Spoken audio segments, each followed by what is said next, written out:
এই কাহিনীর সমস্ত চরিত্র এবং ঘটনা সম্পূর্ণ কাল্পনিক।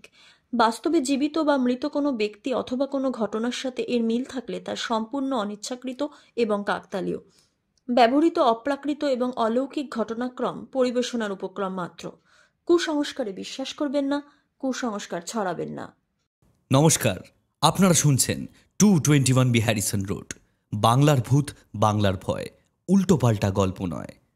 আমি প্রত্যয়, আর আমার সাথে আছে সুমিতেন্দ্র। আজ আপনারা শুনবেন দেবশ্রী ভট্টাচার্যর লেখা একটা গ্রাম বাংলার ভূতের গল্প, রঘু ডাকাতের ভয়। বিভিন্ন চরিত্রে আছে আদিত্য, নীল, প্রদীপ্তা, বর্ণালী, মধুপর্ণা, সুমিতেন্দ্র আর আমি প্রত্যয়। গল্পটা কেমন লাগলো অবশ্যই কমেন্ট করে জানাবেন। আর জানি আপনারা অনেক মাস ধরে অপেক্ষা করে আছেন তালদিঘির জন্য। আর একটু ধৈর্য ধরুন, এই মাসেই আসবে তালদিঘির একটা নতুন এপিসোড। আর এটাও কথা দিচ্ছি, প্রতি মাসে আপনারা শুনতে পারবেন তালদিঘির এপিসোড। আর আমাদের এই ভিডিওটিকে স্পন্সর করেছে আমাদের মেম্বার্সরা। থ্যাংক ইউ সো মাচ, এভাবেই আমাদের পাশে থাকবেন। তাহলে শুরু হচ্ছে আজকের পর্ব, দেবশ্রী ভট্টাচার্যর লেখা রঘু ডাকাতের ভয়।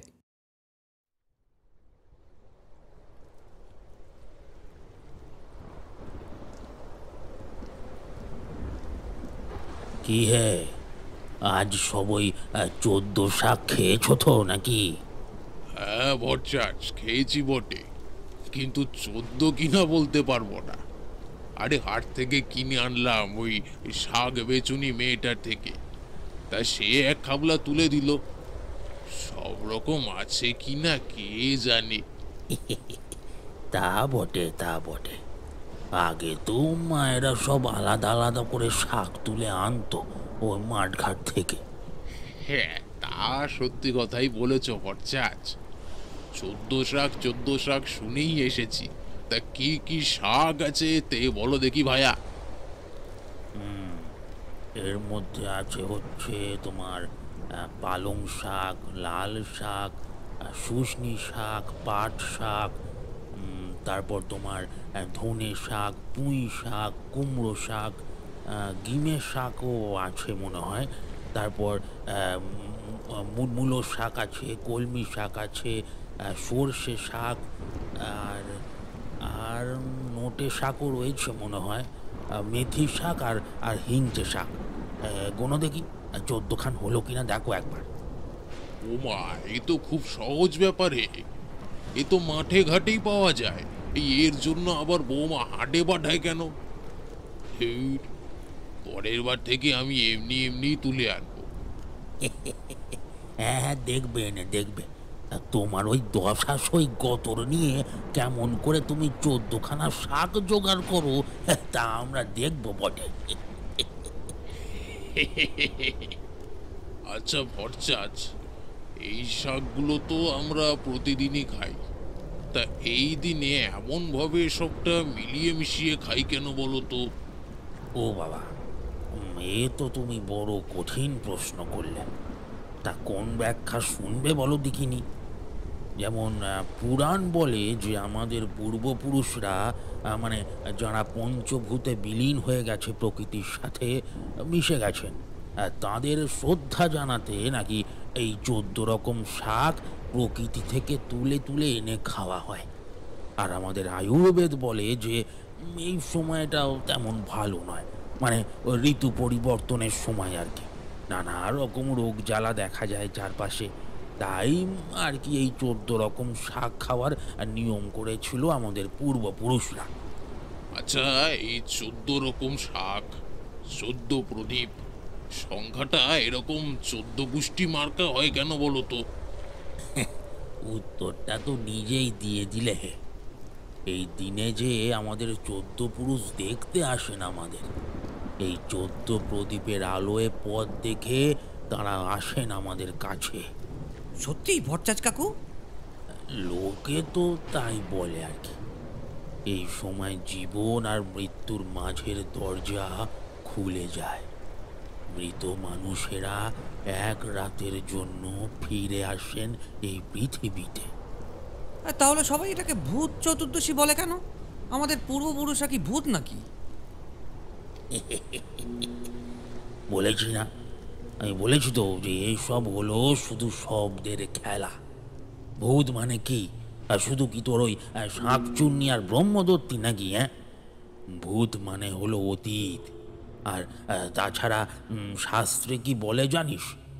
আমাদের প্রত্যেকের আত্মাকেই পরমাত্মার সাথে মিলনের জন্য কিছুটা সময় অপেক্ষা করতে হয়। আর সেসব অবশ্য কিছু কিছু পুণাত্মা মানুষ থাকেন মৃত্যুর পরেই, যাদের একেবারে মোক্ষ প্রাপ্তি হয়। কিন্তু সবাই তো আমরা আর সমস্ত চিন্তা চাহিদা থেকে মুক্ত হতে পারি না। মৃত্যুর পরেও আমাদের মনের মধ্যে চলতে থাকে যে আমাদের সন্তান সুখে আছে কিনা, আমাদের ফেলে আসা সংসারে কোনো নতুন অশান্তি দানা বাঁধল না তো। আবার এই এই মোহমায়া যতদিন আমাদের মনে থাকবে ততদিন আমাদের মন শুদ্ধ হবে না, আর আমরাও ভগবানের সাথে মিলিত হতে পারবো না। এই যে সময়টা, এই সময় সবাই ভূত হয়েই থাকে। তবে যারা অপঘাতে মরেছে তাদের মধ্যে অনেক অপূর্ণ ইচ্ছা থেকে যায়। সেগুলো পূরণ করবার জন্য ছটফট করে তারা, বারবার ফিরে আসতে চায় এই দুনিয়াতে।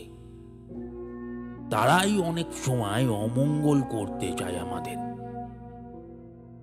মোট কথা হলো গিয়ে, ভূত চতুর্দশীর দিনে আমাদের অতীত ফিরে আসে বর্তমানের সাথে মিলিত হতে।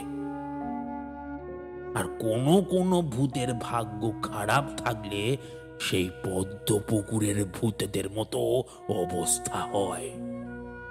এই পদ্ম পুকুরের ভূতেদের কি হয়েছিল বরচাঁদ? তোমরা তো এরকম গল্প অনেক শুনেছ, হ্যাঁ তাই না?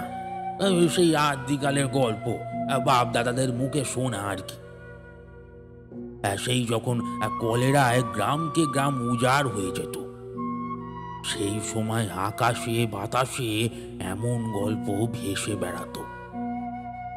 কেউ একজন তার ধরো কোনো দূর সম্পর্কের এক আত্মীয়ের বাড়িতে রাতের বেলায় এসে পৌঁছলো। তারপর সেখানে খাওয়া দাওয়া করে রাত্রিবাস করে সকালবেলায় দেখে যে খোলা মাঠে শুয়ে আছে। সেই আত্মীয়ের বাড়ি শুধু নয়, ওই গোটা গ্রামটাই কবে কলেরায় একেবারে উজাড় হয়ে গেছে। হ্যাঁ ভট্টাচ কাকু, এসব গল্প তো অনেক শুনেছি। কিন্তু পদ্ম পুকুরের ভূতেদের কি হয়েছিলটা কি ভরচাঁদ?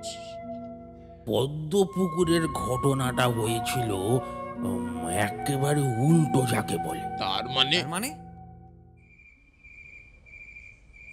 ভূত চতুর্দশীর রাতে পদ্মপুকুর গ্রামের বেশ কয়েকটি পরিবার এসে হাজির হলো তাদের ছেলে মেয়েদের সংসারের সাথে মিলিত হতে। কিন্তু এসে তারা দেখলো যে তাদের বাড়ি ঘর দরে কোথাও কোনো আলো জ্বলছে না। চারিদিকে এত আলো, তবু বেশ কয়েকটা বাড়িতে এক ফোঁটা আলো মাত্র নেই। এই অবস্থা দেখে চৌধুরী কর্তার ভূত তার গিন্নিকে বলল, কি ব্যাপার বলো তো গিন্নি? ছেলেরা এবার কেউ বিদিন দেয়নি দেখি?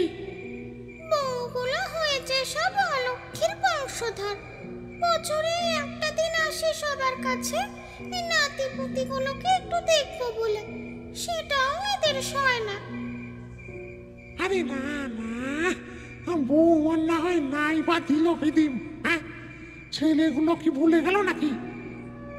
চৌধুরী কর্তা আর গিন্নি দুজনেই অন্ধকার হাতড়ে হাতড়ে এসে তাদের বাড়ির দোরগোড়ায় দাঁড়ালো। কি গো, বিদিন তো দূরের কথা, একটা আলো যে জ্বালায়নি দেখছি। এমনটা কেন হবে? এতক্ষণ ধরে বউয়ের নিন্দা মন্দ করলেও এখন নিজের ছেড়ে যাওয়া সাজানো ভিটেখানা একেবারে অন্ধকার দেখে কেমন যেন বুকের ভেতরটা ছ্যাঁত করে উঠল চৌধুরী গিন্নির। চিন্তা করবেন না বৌদি, আমার বাড়িতেও আলো জ্বলেনি। পাশের বাড়ির হালদার মশাই হাওয়ায় ভর করে ভাসতে ভাসতে এসে দাঁড়ালেন। আসলে কি জানেন তো বৌদি, আজকাল ছেলেগুলো পুজোর সময় ছাড়া ছুটি পায় না, তাই বোধহয় সব ঘুরতে গেছে। কি বলছেন? পরপর তিনটে লাগোয়া বাড়ির লোক একসাথে ঘুরতে গেল? দত্ত বউ ওপাশ থেকে এসে জুটলেন। সেটা অবশ্য সত্যি ভাববার বিষয়। একটা বাড়ির লোক না হয় পুজোর সময় বাইরে গেল, তাই বলে পুরো পাশাপাশি তিনটে বাড়ির লোক একসাথে বেড়াতে যাবে, সেটা আবার কেমন কথা? আর তাছাড়া দত্ত বাড়ির সাথে চৌধুরীর বাড়ির এক সময় একেবারে যাকে বলে আদায় কাঁচকলায় সম্পর্ক ছিল। দুই পক্ষই একে অপরের মুখ পর্যন্ত দেখতো না। অবশ্য এখন সেসব চুকে বুকে গেছে। বর্তমানে দুই বাড়ির গিন্নি একসাথে বসে মুখ লাল করে গালে পান গুছে গপ্প করে। উফ, বাবারে বাবা, এত অন্ধকার চোখে কিছুই ঠাও করতে পারছি না। চৌধুরী কর্তা আবার গজ গজ করে উঠলেন। চলো তাহলে ফিরেই যাই। অগত্যাম সবাই ফিরে যাওয়ার তোড়জোড় করছে। এমন সময় পাড়ার মুখের পালবাবুদের বাড়ির লোকেরা এগিয়ে এলো জটলার দিকে, মুখখানা গোমরা। চৌধুরী কর্তা চিন্তান্বিত মুখে বললেন, আপনার আবার কি হলো মশাই? হ্যাঁ, আপনাদের মুখগুলো এরকম লাগছে কেন?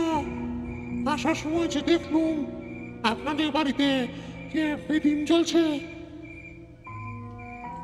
হ্যাঁ, সেই জন্যই তো বাড়ির ভেতর ঢুকতে পারলাম, আর আপনাদের পুরো ব্যাপারটাও জানতে পারলাম। বলছিলাম কি, আপনাদের বাড়ির ছেলে বউ নাতি নাতিরা ওরা কিন্তু কোথাও বেড়াতে যায়নি। ওরা ওরা চিরকালের মতো এই জগতের মায়া কাটিয়ে চলে গেছে। এইটাই সত্যি। চৌধুরী গিন্নি দত্ত গিন্নি একসাথে চিৎকার করে উঠলেন।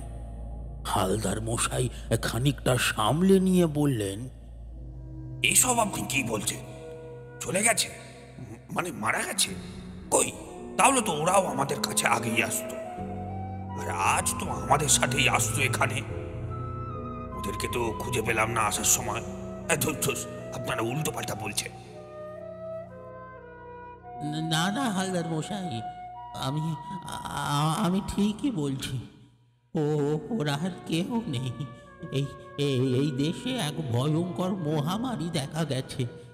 কি কি কি বেশ বারণ করে করতে, মানে করতে না করে, কিন্তু কি কে করতে না করে আমি কিছুই বুঝলাম না ঠিক। খালি বলছে করোনা করোনা। আরে মশাই, ওই রোগটার নাম করোনা। করোনা শুনলুম নাকি ভীষণ ছোঁয়াচে রোগ। আপনার ছেলে পুলে বৌমারা নাতি নাতনি সব একেবারে মরে গেছে ওই করোনায়। কিন্তু কিন্তু ওদের এখনো দাহ সৎকার হয়নি। হ্যাঁ, কি কি বলছেন কি আপনি? বুকের মধ্যে হৃদযন্ত্রটা বন্ধ হয়ে গেছে অনেক দিন আগে, তবু যেন বুকটা ধক করে উঠল দত্তগিন্নির। পঞ্চায়েতে খবর দেয়া হয়েছে, এখনো কেউ আসেনি ওদের শরীরগুলো নিতে। ওদেরও আর কি বলবো বলো, দিন রাত খেটে চলেছে সব। তা পঞ্চায়েতের কি দরকার? পাড়াতে এতগুলো লোক আছে, তারা কেউ এগিয়ে আসছে না? একসাথে সব খেলেছে পড়েছে বড় হয়েছে, কারোর প্রতি কোনো দায়িত্ব নেই। কথা বলতে বলতে যেন গলাটা ধরে গেল হালদার মশাইয়ের। পালবাবু হালদার মশাইয়ের কাঁধে হাত রাখলো।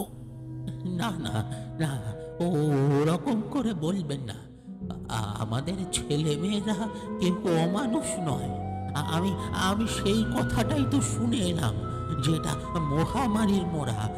এদের কেউ ছোঁয়াও বারণ রয়েছে, কেউ বাড়ির থেকে বেরোতে মানা, একে অপরের কাছে যাওয়া পর্যন্ত মানা। নিজেদের বাড়ির লোকেদেরও কেউ দেখতে পাচ্ছে না। সব যে যার ঘরে ঘরে বন্দি। পঞ্চায়েতের গাড়ি করে সব মরা নিয়ে গিয়ে জ্বালিয়ে দিচ্ছে। এটাই এখনকার সৎকার, বুঝলেন? চৌধুরী গিন্নি ডুকরে কেঁদে উঠে বললেন, আবার কি অলক্ষণে কথা, একবারটি দেখাও যাবে না? কি করে দেখবে গো গিন্নি? আলো জ্বলেনি তো কোথাও। 14 দিন না জ্বললে যে আমরা উঠোনের উপর এক পাও মারাতে পারবো না। ধ্যাৎ। চৌধুরী কর্তা তার গিন্নিকে বোঝালেন, অমন করে বলবেন না। আপনাদের ছেলে পিলে কি আমাদের কেউ না? হ্যাঁ, যা যা অবস্থা শুনলাম তাতে তো সামনের বছর আমাদের ঘরেও পিদিম জ্বলবে কিনা জানি না। ছি ছি ছি ছি ছি, অমন কথা বলবেন না পালবাবু। দত্তগিন্নির বুকটা আবার ছ্যাঁত করে উঠল। পালবাবু একটা দীর্ঘশ্বাস ছাড়বার চেষ্টা করে ব্যর্থ হয়ে অন্ধকার ঘরগুলোর দিকে তাকিয়ে বললেন, আমাদের ঘরে তো পিদিম জ্বলছে, সেইগুলো বরং নিয়ে আসি। এক্ষুনি তো সব পিদিম নিভে যাবে। তাহলে পিদিমগুলো আনলে আপনারা অন্তত একবার ঘরে ঢুকতে পারবেন। আপনাদের আগের পুরুষরা তো আগের ট্রেনখানা ধরে পিতৃলোকে ফিরে গেছেন। অন্তত আপনারা তো আসুন। হ্যাঁ, পিদিম নিয়ে আসবেন, কিন্তু এমন হাওয়ায় পিদিম ভাসতে দেখলে কেউ যদি ভয় পেয়ে যায়, আপনার বাড়ির লোকজনই তো ভয় পেয়ে যাবে। না না, ওদের যা মনের অবস্থা দেখলাম তাতে কেউ আর এইদিকে খেয়াল করবে বলে তো মনে হয় না। আর যদিও করে বা তাতেই বা কি, আজ ভূত চতুর্দশী বলে কথা, এই একটু না ভুতুরে কাণ্ড হলোই বা। সকলে মিলে পালেদের বাড়ির দিকে চলে গেল। একটু পরেই দেখা গেল 14খানা মাটির প্রদীপ হাওয়ায় ভাসতে ভাসতে চৌধুরী বাড়ির এক লাইন দিয়ে এগিয়ে আসছে।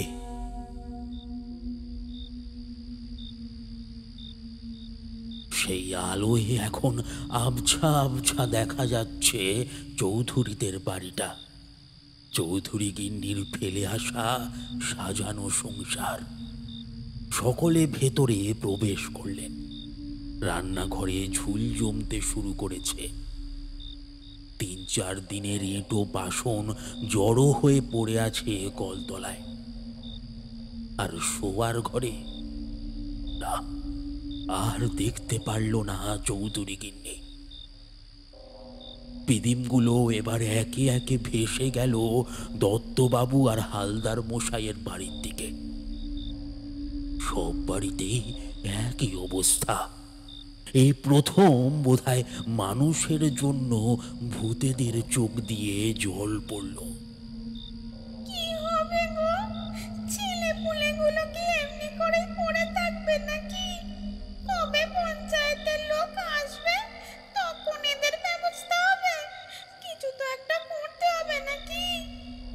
সত্যি তো, একটা কিছু তো করতে হবে, কিন্তু কি করব?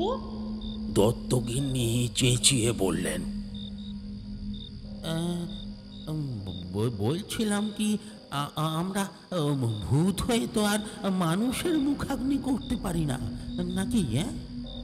পালবাবু চিন্তায় পড়ে গেলেন। হঠাৎ একটা কান ফাটানো চিৎকারে এই বৃদ্ধ ভূতের দল চমকে উঠল একেবারে। চিৎকারটা আসছে পালবাবুদের বাড়ির দিক থেকে। দত্তগিন্নির বুকটা আবার ছ্যাঁত করে উঠল। ওই বাড়িতে আবার কারোর কিছু হলো না তো? না না না না, সেসব ব্যাপার নয়। আসলে পালবাবুর ছোট বৌমার চোখে পড়েছে ব্যাপারটা, তাই হঠাৎ সে হাউমাউ করে চিৎকার করে উঠেছে। ওই দেখো গো, কি কাণ্ড! দেখে যাও, কতগুলো আলোর বিন্দু দত্ত বাড়ি, চৌধুরী বাড়ি আর হালদার বাড়িতে ঘোরাফেরা করছে। কত করে বললুম আজ অন্তত এসে নিয়ে যেতে, আজ ভূত চতুর্দশীর দিন। এভাবে বাড়ির ভেতর বাঁশি মোড়া ফেলে রেখেছে। কি কাণ্ড, কি কাণ্ড! ওরে বাবা গো! পাল বাড়ির ছোট বউ বোধহয় অজ্ঞানী হয়ে যায় আর কি। হুড়মুড় করে বাড়ি থেকে সকলে বেরিয়ে এলো। এই দৃশ্য সকলেরই চোখে পড়েছে। হাওয়ায় ভাসছে কয়েকটা পিদিম। উফ, এই পঞ্চায়েত অফিসে বলে বলে আর পারি না। এইভাবে থাকা যায়? তিন বাড়ি মরা নিয়ে কি করে যে আছি সে আমরাই জানি। এদের কারো কোনো হুঁশ নেই, যত সব। পালবাবুর ছোট ছেলে দৌড়ে গিয়ে একটা পিদিম ধরল। পিদিমখানা ছিল তখন ভূতপ্রাপ্ত চৌধুরী মশাইয়ের হাতে। কিন্তু ওনাকে কি আর তখন মানুষের চোখে ধরা যায়? ভূতে মানুষের টানাটানিতে পিদিমটা দুজনেরই হাত ফসকে চৌধুরী বাড়ির দালান পেরিয়ে গিয়ে পড়ল একেবারে ঘরের জানলার কাছে।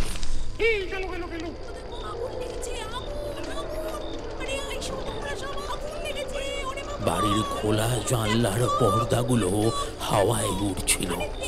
মুহূর্তের মধ্যে আগুন ধরে গেল বাড়িতে। আর কি করে যেন সেই আগুন ছড়িয়ে গেল দত্তবাবু আর হালদার মশাইয়ের বাড়িতেও। দেখতে দেখতে দত্তদের বাড়িখানাও ছাড় পেল না। চারিদিকে ছোটাছুটি পড়ে গেল। কেউ খেয়াল করল না সেই হুড়োহুড়ির মধ্যে কয়েকটা আগুনের শিখা ওপরে আকাশের দিকে উঠে মিলিয়ে গেল মহাশূন্যে। শুধু যেন বাতাসে ভেসে এলো চৌধুরী গিন্নির কয়েকটা কথা। নিজের পরিবারের সৎকার দেখার দুর্ভাগ্য যেন কারণ নাই।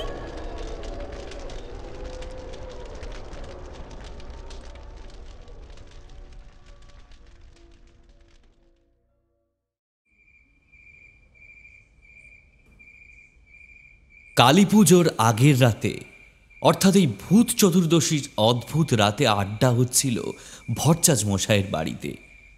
ওনার বাড়ির রোয়াকে বসে সারা বছরই আড্ডা মারে এই দলটা। কাল আবার এই বাড়িতেই কালী পুজো। পরিবার পরিজনদের নিয়ে বেশ ধুমধাম করে পুজো করেন ভট্টাচ মশাই। সেই ছোটবেলায় ওনার বাবা শুরু করেছিলেন, আজ থেকে প্রায় 55 বছর আগে। দেখতে দেখতে কোথা দিয়ে যে এই এতগুলো বছর কেটে গেল, মাঝে মাঝে ভাবলে মনে করতে পারেন না তিনি। তবে কালী পুজো দিয়ে তাও যেন সময়টাকে ফিতে দিয়ে মাপা যায়। সেই একবার এত বড় ঠাকুর বায়না করে ফেলা হয়েছিল যে শেষে আবার প্যান্ডেলের হাইট বাড়াতে হয়েছিল। তখন তিনি ম্যাট্রিক পাস দিয়েছেন সবে। সেই একবার ওনার বিয়ের পর খিচুড়িতে টান পড়েছিল, কিন্তু 5 মিনিট পরেই দেখা গেছিল যে উনুনের পাশে কে যেন 5 ডেচকি খিচুড়ি সুন্দর করে কলা পাতা দিয়ে ঢেকে রেখে গেছে। আগে তার বাবা কাকা মামারা সব হই হই করে সব আয়োজন করতেন, ঠাকুর আনতে যেতেন ওনাকে নিয়ে। তখন উনি হাফ প্যান্ট পরেন। আজ দেখতে দেখতে তার মেয়াদ ফুরিয়েছে। দায়িত্ব এসে পড়েছে ওনার ছেলের ওপর। তারা বন্ধুবান্ধবেরা মিলে এখন সব দেখাশোনা করে। তাই পুজোর আগের দিন হলেও তিনি বেশ হাত পা ছাড়া। রোয়াকে বসে দিব্যি গপ্প জুড়েছেন নিজেদের সাঙ্গপাঙ্গদের নিয়ে। মা কালী হলো দেবীর উগ্র রূপ। এতটাই উগ্র যে একে ঘরে পুজো করা হতো না আগের কালে। শ্মশানে তান্ত্রিকেরা এর পুজো করত, আর না হলে পুজো করত ডাকাতেরা। অনেক পরে মা কালী গৃহীর ঘরে স্থান পায়। সাধক রামপ্রসাদ আর সাধক কমলাকান্ত এনারা সব মায়ের কোমল রূপ দেখান আমাদের চোখ খুলে দেন, আমাদের নতুন করে ভাবতে শেখান এনারা। কিন্তু ভট্টাচ কাকু, মা কালীর মধ্যে সত্যি কি কোমল রূপ আছে? মা দুর্গাও তো ত্রিশূল নিয়ে অসুর মারে, কিন্তু তাকে দেখে বেশ আনন্দ হয়। যতই যাই হোক, বেশ একটা সৌম্য ভাব আছে। কিন্তু মা কালীকে দেখে মাঝে মাঝে বড় ভয় হয়। এই লম্বা একটা খাঁড়া, একটা মানুষের মুন্ডু ধরে আছে আরেক হাতে। কেন, আর এক হাতে যে বড়া ভয় দেয় সেটা চোখে পড়ে না? শ্যামল চুপ করে থাকে। ভট্টাচ মশাই বলতে থাকেন, এই তো আসল মা রে। সন্তান বিপদে পড়েছে দেখে, সন্তানের কষ্ট হচ্ছে দেখে যে মা অমন করে লাজ লজ্জা ভুলে গিয়ে খাড়া হাতে ছুটে আসতে পারে, সেই তো আসল মা। এমন মাকে দেখে কি ভয় পেতে আছে? হ্যাঁ, ভয় তো আর এমনি হয় না। মা কালীর কথা মনে হলেই যে বলির কথা মনে আসে। নরবলি, মা কালীর পুজোর জন্য এককালে কত মানুষকে মরতে হয়েছে বলুন তো দেখি। বেজ মশাই বললেন, সেটা অবশ্য ঠিক কথাই বলেছ। এইসব হলো গিয়ে মানুষের অজ্ঞতার ফল, আর কিছুই নয়। নইলে বলো দেখি, এই যে যিনি বিশ্বকে ধারণ করেছেন, যিনি এই বিশ্বকে সৃষ্টি করেছেন, তিনি তারই সৃষ্টি বস্তুর বলি চাইবেন? হ্যাঁ, আরে আমরা তো প্রত্যেকেই তার সন্তান। কোনো মা কি তার সন্তানের বলি নিতে পারেন? হ্যাঁ, এই যে পুজোর সব উপাচার, নিয়ম নীতি, এই সবই আসলে অর্থহীন। মানুষের ভক্তিটাই আসল।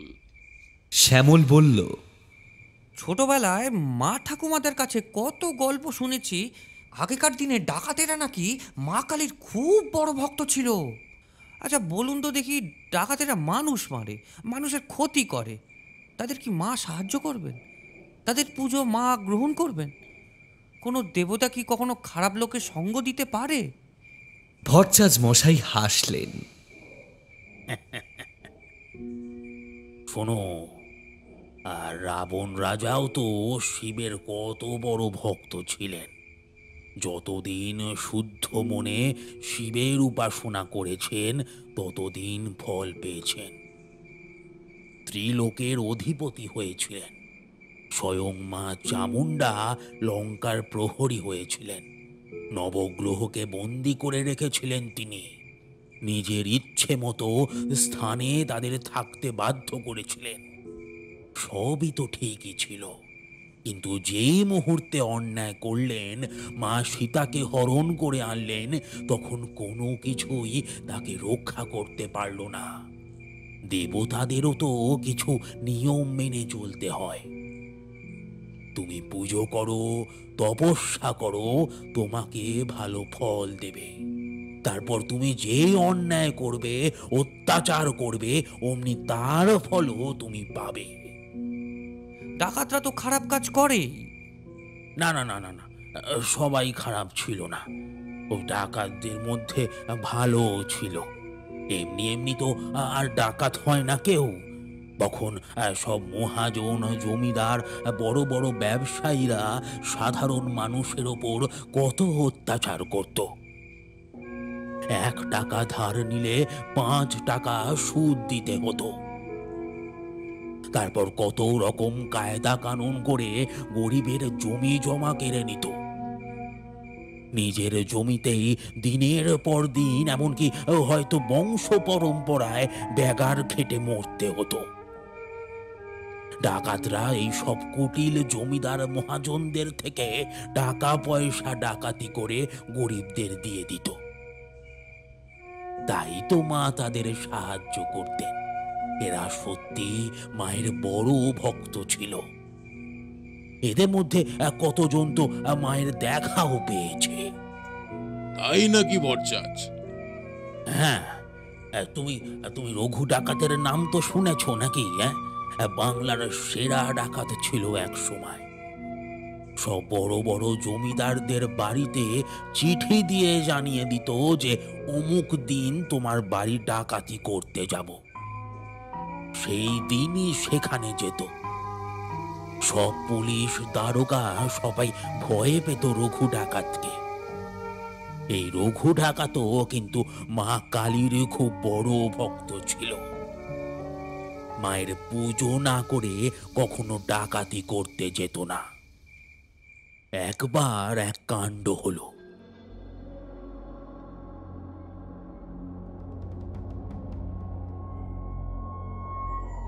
মা শারদামণি একবার জয়রামবাটি থেকে দক্ষিণেশ্বর আসছিলেন অসুস্থ রামকৃষ্ণদেবকে দেখতে।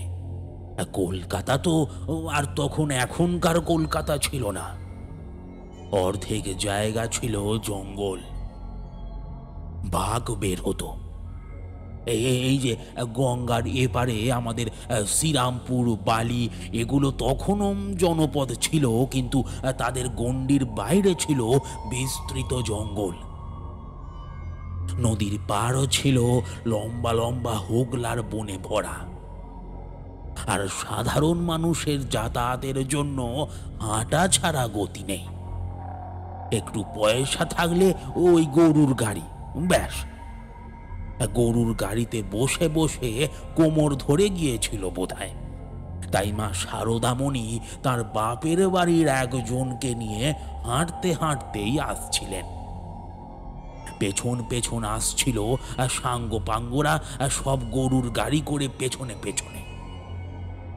তাই আমাদের হুগলি জেলার সিঙ্গুরের কাছে ভালিয়া গ্রামে পথে পড়ল এই রঘু ডাকাতের ডেরা।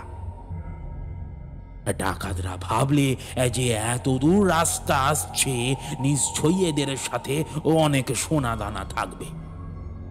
রঘু ডাকাতের দলবল ঘিরে ধরল মা শারদামণিকে। এদিকে এতটা রাস্তা হাঁটতে হাঁটতে মা তখন ক্লান্ত, আর তার সঙ্গী তো ডাকাতদের ওই চেহারা দেখে একেবারে ভয়ে অর্ধেক হয়ে গেছে। মা তখন কোনো মতে বললেন, বাবারা, আমি অনেক দূর থেকে, সেই জয়রামবাটি থেকে আসছি গো। তোমাদের জামাই ওই কলকাতার দক্ষিণেশ্বরে থাকে। হাঁটতে হাঁটতে যে রাস্তাটা হারিয়ে ফেলেছি, আমায় একটু রাস্তাটা দেখিয়ে দেবে বাবা? মা শারদামণির এমন সরল কথায় ডাকাতরা সব কথা হারিয়ে ফেলল। এমনিতেই সে যুগে ডাকাতরা মহিলাদের খুব সম্মান করত। তা ডাকাতরা মা শারদামণিকে নিয়ে গেল সর্দার রঘু ডাকাতের কাছে।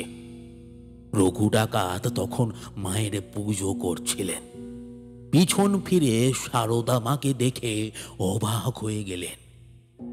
দেখেন মা শারদার ঠিক পেছনে স্বয়ং মা কালী তার ভবতারিণী রূপে দাঁড়িয়ে আছেন। এই দৃশ্য দেখে রঘু ডাকাত তাড়াতাড়ি মাকে নিজের বাড়িতে নিয়ে যান। তার বউ মাকে মুড়ি কলাই খেতে দেন। পরে নিজে পাহারা দিয়ে মা শারদামণিকে দক্ষিণেশ্বরে পৌঁছেও দেন। তারপর থেকে নাকি রঘু ডাকাত ডাকাতি ছেড়ে দিয়েছিল। রঘু ডাকাতের কালী মন্দির এখনো আছে। সেখানে এখনো নাকি প্রসাদে মুড়ি কলাই প্রসাদ হিসাবে দেওয়া হয়।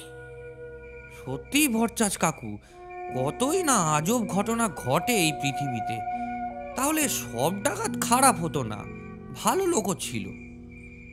হ্যাঁ, আবার সে যুগে যে শুধু অভাবী মানুষেরা ডাকাতি করত তাই না, অনেক বড় বড় জমিদাররাও ডাকাতি করত। সে কি ভট্টাচ, জমিদাররাও ডাকাতি করত? হ্যাঁ, আর এই ডাকাতি করেই তারা বড় বড় তালুক কিনত। এরাও বুঝি মা কালীর পুজো করে ডাকাতি করতে যেত? হ্যাঁ, তা তো বটেই। এরাও খুব বড় ভক্ত ছিল মা কালীর। বোঝো, মা এদেরকেও সাহায্য করতেন। আরে কেন, এদের তো আর কোনো অভাব ছিল না। লোকের অভাব দূর করার তাগিদও ছিল না। ডাকাতি করে তালুক কিনে তালুকদার হতো শুধু। ওই যে সেই প্রথমে বলেছিলাম রাবণ রাজার কথা, মায়ের পুজো করত বলে মা তাদের সাহায্য করতেন। তবে যেদিন দেখলেন যে তারা শুধু অন্যায় করে যায়, তখন আর তাদের সাহায্য করলেন না, উল্টে কঠিন শাস্তি দিলেন। এমন ভাবেই শাস্তি পেয়েছিলেন টগরপুরের ডাকাত জমিদার রূপনারায়ণ চৌধুরী। কি হয়েছিল ভট্টাচ কাকু? টগরপুরের পাশ দিয়ে মাতঙ্গিনী নদী বয়ে যেত। ওই পারে ছিল মুর্শিদাবাদ, বড় শহর। তখন মুর্শিদাবাদ ছিল রাজধানী। প্রায় মাতঙ্গিনী নদী দিয়ে বড় বড় ব্যবসায়ীরা জিনিসপত্র নিয়ে যেত ইয়া বড় বড় বজরা করে।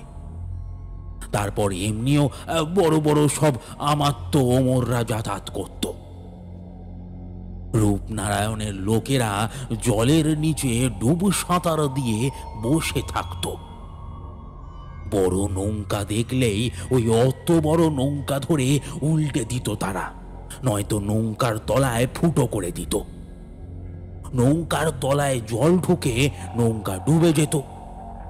তারপর সব যাত্রীরা যখন জলে পড়ে হাবুডুবু খেত, তখন তাদের কাছ থেকে জোর করে সব টাকা পয়সা সোনা দানা সব হাতিয়ে নিত। এইভাবেই চলছিল দিনের পর দিন। এই মাতঙ্গিনী নদী দিয়ে যারা যাতায়াত করত, তাদের কাছে জমিদার রূপনারায়ণের ডাকাত দল ছিল একেবারে জলজ্যান্ত আতঙ্ক। তার উপর আরো আতঙ্কের কারণ ছিল রূপনারায়ণের নরবলি। ডাকাত জমিদার আবার নরবলিও দিত? হ্যাঁ, সেই নিয়েই তো গল্পটা। রূপনারায়ণের নিয়ম ছিল যে প্রথম যে নৌকা ডোবানো হবে, সেই নৌকার একজন সমর্থ পুরুষ মানুষকে বলি দেবেন মায়ের চরণে। রূপনারায়ণ নিজে বলি দিতেন।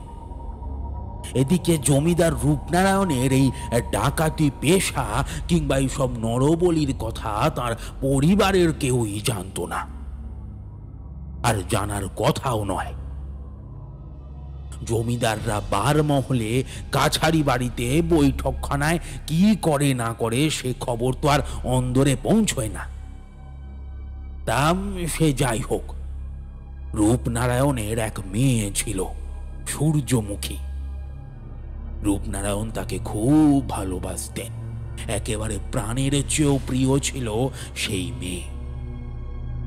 তিনি প্রচুর ধুমধাম করে সেই মেয়ের বিয়ে দিলেন কনকপুরের জমিদারের ছেলে রাঘবের সঙ্গে। বিয়ের কয়েক মাস পরেই পুজো শুরু হলো।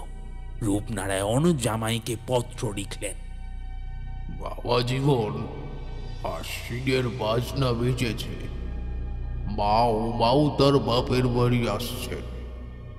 তা এই সময় যদি তোমরা একটু এখানে আমার গৃহে পদধূলি দাও, তবে মন বড়ই প্রসন্ন হয়। এদিকে রাঘব বাবা জীবনের একটা বিশেষ কাজ পড়ে যাওয়ায় ঠিক তখনই আসা সম্ভব হলো না। তা সেও শ্বশুর মশাইকে পত্র লিখে জানালো, পরম পূজনীয় শ্বশ্রুপিতা, একটি বিশেষ কাজে ব্যস্ত থাকায় এই মুহূর্তে আসতে পারছি না। আমি কয়েকদিন পরে আসার চেষ্টা করছি। চিঠি পেয়ে রূপনারায়ণ একটু আশাহত হলেন। তারপর আর কি, নিজের কাজ নিয়ে মেতে উঠলেন। কিছুদিন পর কালী পুজোর আয়োজন শুরু হলো। রাঘবের কাজও শেষ।